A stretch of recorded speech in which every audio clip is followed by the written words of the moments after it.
ఓం గంగణపతే నమ ఐం సరస్వత్యే నమ క్రీం క్రీం మహాకాళికాయ నమ రామ దత్తాత్రేయాయ నమ శ్రీరామ జయ రామ జయ జయ రామ రామాయ నమో నమ ఓం నమ శివాయ శివాయ గురవే నమ రామ దత్తాత్రేయాయ నమ ఓం నమో భగవతే మేధా దక్షిణావర్తే మహ్యం మేధాం ప్రజ్ఞా ప్రయచ్చస్వ క్లీం కృష్ణాయ గోవిందాయ గోపీజనవల్లభాయ శ్రీకృష్ణ పరబ్రహ్మణే పరంజ్యోతిషే నమ మాతృభ్యో పితృభ్యో ఋషుభ్యో గురుభ్యో నమో నమ. యూట్యూబ్ ప్రేక్షకులకు అందరికీ కూడా నమస్కారం అండి. నేను పాలపర్తి గురునాథ శర్మ జ్యోతిష్యం వాస్తు సిద్ధాంతిని. మీకంతా కూడా ప్రధానంగా ఇప్పుడు చెప్పబోయే టాపిక్ ఏంటిదంటే పూర్వజన్మం మరి కర్మ సిద్ధాంతం అంతా కూడా. పూర్వజన్మం అంటే ఏంటిది, పూర్వజన్మం నుంచి వచ్చిన కర్మ సిద్ధాంతం అంతా కూడా ఏ రకంగా జ్యోతిష్యంలో అంతా కూడా వివిధ మేషాది ద్వాదశ రాశుల వాళ్ళకి కర్మం అంటే ఏంటి, కర్మ సిద్ధాంతం అంటే ఏంటి, పూర్వజన్మలో చేసుకున్న కర్మ సిద్ధాంతం అంటే ఏంటి సంపూర్ణంగా విశ్లేషణ చేయడం జరుగుతుంది. మీకు లగ్నం తెలిసి ఉంటే లగ్నాన్ని చూసుకోండి. జన్మ లగ్నవశాత్తు ఈ యొక్క గ్రహస్థితి ఉంటాయి కనుక ఈ యొక్క కర్మల ప్రభావం వల్ల దైవ ఆగామి సూచిత సంచిత ప్రారంభ కర్మలు అని చెప్పేసి అంటారు అన్నమాట. అంటే పూర్వజన్మలో చేసుకున్న కర్మశేషం కానీ ఈ జన్మలో అనుభవించాల్సిన కర్మం కానీ మనం చేసుకున్న కర్మలైనా కానీ అంటే పూర్వజన్మలో చేసుకున్న కర్మలైనా కానీ ప్రధానంగా ఎటువంటి కర్మలకంతా కూడా కర్మ సిద్ధాంతం ప్రకారంగా ప్రతి ఒక్క మానవుడంతా కూడా కర్మనంతా కూడా సంపూర్ణంగా అనుభవించి తీరాల్సిందే. కర్మ సిద్ధాంతం ప్రకారంగా ఏదో రకంగా స్వల్పంగా అయినా కానీ ఆ కర్మనంతా కూడా అనుభవించే విధంగా కొన్ని గ్రహాల ప్రభావం అంతా కూడా ఉంటుంది. జాతక చక్రం ప్రకారంగా లగ్న చక్రము, నవాంశము, షష్టాంశము, దశాంశము, త్రింశాంశం అని చెప్పేసి కొన్ని అంశాల్లో అంతా కూడా అంశపాదాల్లో గ్రహస్థితి అంతా కూడా ఈ రకంగా ఉంది. విశ్లేషణ చేసుకొని అంతా కూడా అందరికీ పరిష్కారం చేసుకోవడం జరుగుతుంది. జన్మ జాతకమే ప్రధానమైన జాతకంగా ఉంటుంది. లగ్నం తెలిసి ఉంటే కనుక లగ్నాన్ని చూసుకోండి, లేదు రాశి తెలిసి ఉంటే కనుక రాశిని చూసుకోండి. కర్మ సిద్ధాంతం అంతా కూడా పూర్వకర్మ సిద్ధాంతం ప్రధానంగా చూసుకుంటే నవమస్థానాన్ని కేంద్రంగా చెప్తుంది.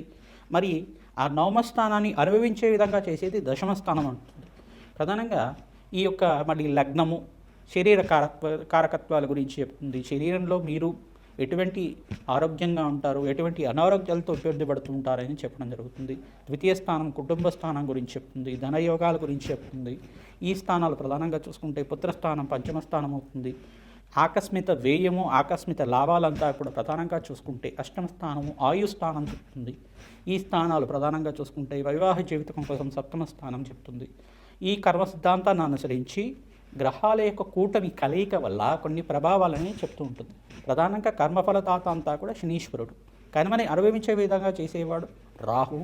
మరి కొన్ని గ్రహాల యొక్క ఉగ్రగ్రహాలు అని చెప్పేసి ఉంటాయి. ప్రధానంగా కొన్ని గ్రహాలతోటి ఒక కలయిక సంయోగం వల్ల వాటి ప్రభావం అంతా కూడా ప్రబలంగా అనుభవించే విధంగా చేస్తూ ఉంటాయి అన్నమాట. సూర్య రాహుల కలయిక కానీ సూర్య కేతు కలయిక కానీ ఇది గ్రహణ యోగం కింద మారుతూ ఉంటుంది. చంద్ర రాహుల్ కలయిక అనేది దుష్కర్మ కింద ఉంటుంది. గురు చండాల యోగం అనేది ఒక యోగం ఉంటుందన్నమాట. బృహస్పతి రాహు కలయిక అనేది కొన్ని స్థానాల్లో అది అవయోగం కింద మారుతూ ఉంటుంది. లగ్నవశాత్ అంతా కూడా విశ్లేషణ చేసుకోవడం జరుగుతుంది. మీ పూర్వజన్మలు చేసుకున్న పుణ్య ఫలితాన్ని ఈ జన్మలో అనుభవించే విధంగా, మరి ఇప్పుడు చేసుకున్న ఫలితాలంతా కూడా మరో జన్మలో అనుభవించే విధంగా దానికి కర్మ సిద్ధాంతం అంతా కూడా క్యారీ ఫార్వర్డ్ అవుతూ ఉంటుందన్నమాట. ప్రతి నిమిషం కూడా మీరు చేసుకున్న కర్మలు ఇక్కడ పుణ్యకర్మల్ని సంపూర్ణంగా అనుభవిస్తూనే మరి ఇంకా ఏమైనా బ్యాలెన్స్ ఉందా, కర్మం అంతా కూడా బ్యాలెన్స్ ఉందా. ఎప్పుడైనా కానీ కర్మ సిద్ధాంతం ప్రకారంగా పుణ్యము పాపము రెండు బ్యాలెన్స్గా ఉండాలి. మరి ఏది హెచ్చు తగులుగా ఉన్నా కానీ దాన్ని అనుభవించడానికి మరో జన్మ అనేది ఉంటుందన్నమాట. మోక్ష మార్గం కోసం పుణ్యకర్మలు ఆచరిస్తూ ఉండడం, దైవ కృప వల్ల మోక్ష స్థితి పొందడం అనేది కర్మ సిద్ధాంతం ప్రకారంగా సంపూర్ణంగా విశ్లేషణ చేయడం జరుగుతుంది. దైవ ఆగామి సుచిత సంచిత ప్రారంభ కర్మలు అని చెప్పేసి అంటారు. అంటే పూర్వజన్మలో చేసుకున్నది, ఈ జన్మలో చేయబోయేది, ఈ జన్మలో చేసింది, ఈ జన్మలో అనుభవించాల్సింది, మరి మరు జన్మలో కూడా ఇటువంటి కర్మలంతా కూడా క్యారీ ఫార్వర్డ్ అవుతూ ఉంటాయి. అంటే కర్మ సిద్ధాంతం ప్రకారంగా ప్రతి నిమిషం కూడా ఏమవుతుందంటే ఈ జన్మలో చేసుకున్న కర్మలంతా కూడా మిగిలిపోయి ఉంటాయి కనుక ఏదైనా రుణబాధలు రుణశేషాలంతా కూడా ఉంటాయి కనుక మాతృ రుణం, పితృ పాత్ర రుణం, తర్వాత దైవ రుణం, ఋషి రుణం అని చెప్పేసి ఉంటుంది. ఈ రుణాలంతా కూడా తీరాలి. రుణానుబంధు రూపేణ జన్మ సంసార బంధురాత అంటారు శ్రీకృష్ణ పరమాత్మ అంతా కూడా. ఈ రుణమంతా తీరిన తర్వాత తద్వారా భగవంతుడి యొక్క దయ వల్ల ప్రతి ఒక్క మానవుడికి ప్రతి ఒక్క ఆత్మకంతా కూడా శరీరం అనేది ఉండదు. ఆత్మకి ఎటువంటి రాగద్వేషాలు ఉండవు. ఓన్లీ మనకు ఉండాల్సింది ఏంటిదంటే ఆత్మకు ఉండాల్సింది ఏంటిదంటే ఒకటి ఆత్మలో రెండు రకాలు ఉంటాయి అన్నమాట. అంటే భోగ శరీరంతో ఉండేది కానీ, తర్వాత యాతనా శరీరంతో ఉండేది కానీ. ఈ ఆత్మ సిద్ధాంతం ప్రకారంగా చూసుకుంటే ఆత్మ శరీరాన్ని అంతే పొందుతూ ఉంటుంది, కానీ కొన్ని రాగద్వేషాలు అనేది ఉండవు. కానీ అనుభవించే విధంగా అంటే భోగ శరీరంతో ఉండేది భోగభాగ్యాలతో అనుభవిస్తూ ఉంటుంది ఆత్మ. యాతనా శరీరంతో ఉండేది దుష్కర్మాలు చేసి ఉంటే కనుక నరక బాధలు అనుభవిస్తూ ఉండడం. ఇటువంటి ఇతిహాసం అంతా కూడా మనకి గరుడ పురాణంలో చెప్తూ ఉంటారు. కొన్ని శాస్త్ర ప్రామాణికంగా అంతా కూడా చెప్పడం జరుగుతుంది. కర్మ సిద్ధాంతం అంతా కూడా ఈ రకంగా ఉంటుంది. మేషాది ద్వాదశ రాశుల వాళ్ళకి ఎటువంటి గ్రహాల యొక్క స్థితిగతి సంయోగం వల్ల జన్మజాతకం ప్రకారంగా దానికి ఎటువంటి పరిష్కారం చేసుకోవాలి, పూర్వజన్మలో చేసుకున్న దుష్కర్మల నుంచి బయటపడాలన్నా, పుణ్యకర్మల నుంచి మీరంతా కూడా మోక్ష జ్ఞానాన్ని పొందాలన్నా ఎటువంటి పరిష్కారం అంతా కూడా ఆచరించాలి. అష్టైశ్వర ప్రాప్తి కోసం కానీ, సత్సంతాన యోగం కోసం కానీ, ఆలస్య సంతానం అవుతున్నా, అనుకున్న పనులంతా కూడా నెరవేరకపోయినా, ఆలస్యం అవుతున్నా, ఆటంకాలు ఉంటున్నా కానీ, ఎటువంటి పనిలు అనుకుంటున్నా కానీ దాని ఆటంకాలు జరుగుతున్నా కానీ దీనికంతా కూడా పరిష్కారం చెప్పడం జరుగుతుంది. ఈ యొక్క కర్మ సిద్ధాంతం ఎపిసోడ్లో అంతా కూడా ప్రధానంగా ఈ యొక్క పూర్వజన్మ కర్మ సిద్ధాంతము మరియు ఈ యొక్క కర్మయోగం అనేది ఎటువంటి ప్రభావాలంతా కూడా చూస్తున్నాయి. ఈ గ్రహ యొక్క దోషాలంతా కూడా ఎటువంటి గ్రహాలకంతా కూడా పరిహారం చేసుకోవడం వల్ల రాజయోగం సిద్ధిస్తుంది. సంపూర్ణమైన ఆనందమైన జీవితం జీవించిన తర్వాత, అష్టైశ్వర ప్రాప్తితోటి ఆనందమైన జీవితం జీవించిన తర్వాత మోక్ష జ్ఞానం పొందే విధంగా ఎటువంటి పరిహారాలంతా కూడా ఆచరించాలి, ఎటువంటి కర్మల వల్ల ఎటువంటి కర్మలు వస్తున్నాయి అనేది క్లుప్తంగా విశ్లేషణ చేయడం జరుగుతుంది. మకర రాశి మకర లగ్న జాతకులకి ఈ యొక్క పూర్వజన్మ కర్మ సిద్ధాంతం, కర్మయోగం అనేది ఈ రకంగా ఉంటుంది. పూర్వజన్మ కర్మం అంటే ఏంటిది అనేది తెలుసుకోవడం జరుగుతుంది. లగ్న చక్రవశాత్తు నవస్థానం అనేది చెప్పుకోవడం జరుగుతుంది. మకర రాశి జాతకులు రాశి తెలిసి ఉంటే రాశిని చూసుకోండి, లేదా లగ్నం తెలిసి ఉంటే కనుక మకర లగ్నాన్ని చూసుకోండి.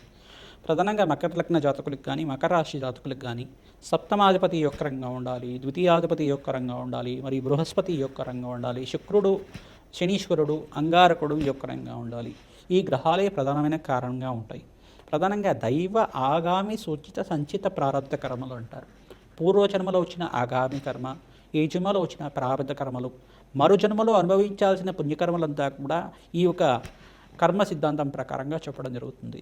ప్రధానంగా లగ్న చక్రము, నవాంశము, త్రింశాంశము, షష్టాంశము అంతా కూడా విశ్లేషణ చేసుకుని మీ జాతకం విశ్లేషణ చేసుకోవడం జరుగుతుంది. ఇదే కాకుండా దత్తనాడి ప్రకారంగా గురువున్న స్థానం నుంచి ఏ స్థానం అంతా కూడా యొక్కరంగా ఉంటుంది, రాజయోగ కారణం అవుతుంది అనేది విశ్లేషణ చేయడం జరుగుతుంది. జన్మ జాతకమే ప్రధానమైన జాతకంగా ఉంటుంది. ఈ యొక్క గరుడ పురాణం ప్రకారంగా చూసుకుంటే ఆత్మకి ఎటువంటి కర్మదోషం ఉండదు. ఆత్మ అనేది నిశ్చలంగా ఉంటుంది, పరమాత్మ స్వరూపంగా ఉంటుంది. ఆత్మ అనేది ప్రధానంగా చూసుకుంటే భోగ శరీరము, యాతనా శరీరం అనేది పొంది ఉంటుంది. భోగ శరీరాన్ని అంతా కూడా చూసుకుంటే పుణ్యలోక ప్రాప్తి కోసం భోగ శరీరాన్ని పొందుతారు. యాతనా శరీరం అంతా చూసుకుంటే దుష్కర్మలు ఆచరించిన వాళ్ళు ఆ కర్మని అనుభవించే విధంగా యాతనా శరీరాన్ని పొందడం జరుగుతూ ఉంటుంది. ప్రతినిత్యం కూడా అమ్మవారి నామస్మరణ చేయడం, భగవంతుడి ఇష్టదేవత ఆరాధన చేసుకోవడం, కులదేవత ఆరాధన చేసుకోవడం, ప్రతిరోజు కూడా మీకు ప్రతినిత్యం కూడా ఏదో ఒక నామస్మరణ చేసుకుంటూ ఉండండి. తద్వారా అమ్మవారి నామస్మరణ చేసుకున్న వాళ్ళకి, ఆ దత్తాత్రేయ నామస్మరణ చేసుకున్న వాళ్ళకి స్వామివారి అనుగ్రహం వల్ల మోక్ష మార్గం లభిస్తూ ఉంటుంది, అష్టైశ్వర ప్రాప్తి కలుగుతుంది, ధన ధాన్యాది సమృద్ధి కలుగుతుంది. మీకంతా కూడా ఎవరైతే గనక గోమాతని దానం చేస్తూ ఉంటారో, ఆవు దూడ సహితంగా గోమాతనంతా కూడా దక్షిణ సహితంగా, గ్రాసం సహితంగా అంతా కూడా దాని పోషణ కోసం అని చెప్పేసి మీరు బాధ్యతగా తీసుకొని గోమాతనంతా కూడా బ్రాహ్మణునికి గోశాలలో అంతా కూడా దానం చేసుకోవడం వల్ల అత్యంత అనుకూలంగా పుణ్యలోక ప్రాప్తి కలుగుతుంది, బ్రహ్మలోక ప్రాప్తి కలుగుతుంది, మోక్ష మార్గం లభిస్తూ ఉంటుంది, పితృదోష నివారణ కలుగుతుంది, వంశాభివృద్ధి కలుగుతుంది, సకల కోరికలంతా కూడా నెరవేరడానికి ఆస్కారం ఉంటుంది, ధర్మపదమైన కోరికలన్నీ కూడా నెరవేరడానికి ఆస్కారం ఉంటుంది, అష్టేశ్వర ప్రాప్తి కలుగుతుంది, రాజ్యయోగ ప్రాప్తి కలుగుతుంది. ఎవరైతే కనుక ఈ దోషాలకంతా కూడా పరిష్కారం చేసుకుంటారో రాజశ్యామల హోమాది కార్యక్రమాలు, కమలాత్మిక దేవి మూలమంత్ర సహితంగా శ్రీసూక్త హోమము, దత్తాత్రేయ మూలమంత్ర హోమాది కార్యక్రమాలు, బగలాముఖి శాంతి హోమాది కార్యక్రమాలు, ఈ యొక్క ప్రత్యంగర దేవి మూలమంత్ర హోమాలంతా కూడా ఆచరించుకోవడం వల్ల సకల గ్రహదోష నివారణ అవుతుంది, జన్మజన్మాంతరమైన కర్మదోష నివారణ అవుతుంది, రాజ్యయోగ ప్రాప్తి కలుగుతుంది. శ్రీమాత్రే నమః.